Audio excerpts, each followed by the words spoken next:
I just picked up a Ryobi Orbital buffer. It's a dual action buffer, battery operated, from directtools.outlet.com. If you're not familiar with them, they have some great prices.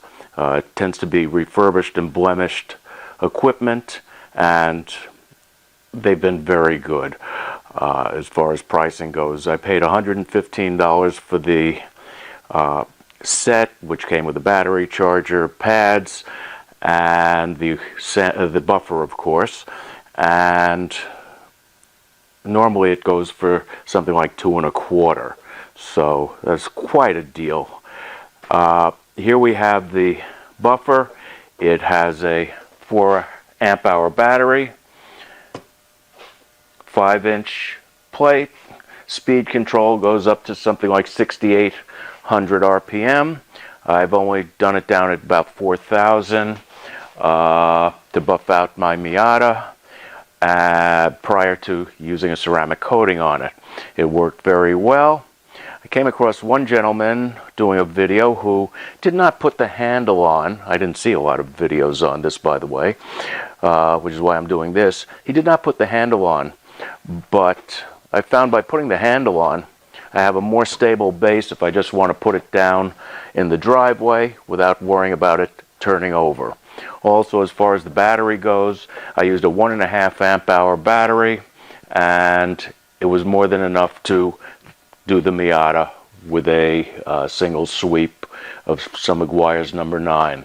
So it worked very well. Now, along with the battery, it came with a charger.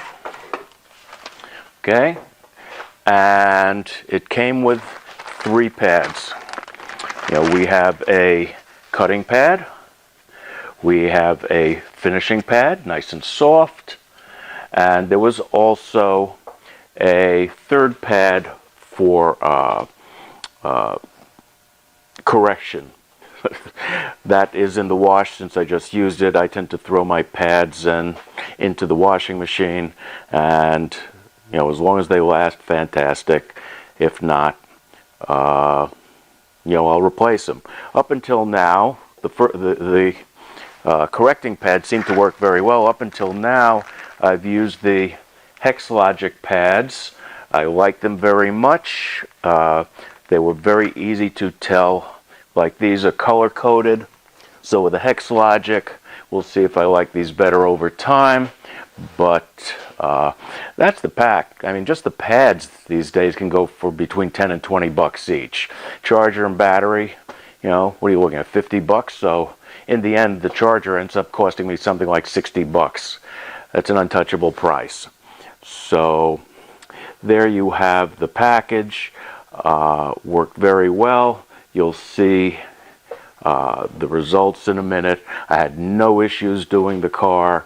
I was basically prepping it for a ceramic coating I was going to do myself. I tend to be a do-it-yourselfer when it comes to my cars, and I wanted to use some Meguiar's number 9 to lightly correct the finish. Since the car is a 2016, I wanted the finish as smooth as possible. As it turned out, the finish was actually in pretty damn good shape. So it did what it was supposed to do. It had plenty of time on a 1.5 amp hour battery. Now, if you're doing different stages, the battery will probably not be adequate. 4 amp hour battery would be a better choice. Of course, it also makes it heavier, so you also have the option of using several smaller batteries and popping them in the charger as they run out. So that's my opinion. It has an interesting on-off switch. Like I said, we have the speed control here. We have the on-off switch, and to get that to work, you have to push down and push forward. I'm at a bad angle. Push forward, and then let it go. Okay, so it's sort of weird. You have to wait for it to catch when you push it in, or it will only be momentary, but it will lock if you release it properly. It's a little strange feel, but very easy to get used to. I had no issues with that either. It has bumpers in several areas, for when you're working, so you don't bang your car and scratch the finish. And the pad, if it wears out, it's a Velcro pad. It's reusable. They give you a wrench, very thin wrench, to get in there to engage the retaining nut. And it also comes with a wrench to put the handle on. So everything was thought out. Everything was in the box. Looks like, at least at the outlet, it was a great value. And if you're looking for one, I would seriously consider it. It certainly will be nice not having a power cord with extension cord pulling around and having to deal with anymore. So, enjoy. Now here we have a 2016 Mazda Miata. I've always kept it nicely waxed. I didn't think it would need much buffing out, but we did a quick correction. I figured I wanted the best surface I could get prior to doing a ceramic coating, and you may be able to blow this up, but we came through with no swirl marks. It worked very nicely. Everything's clear.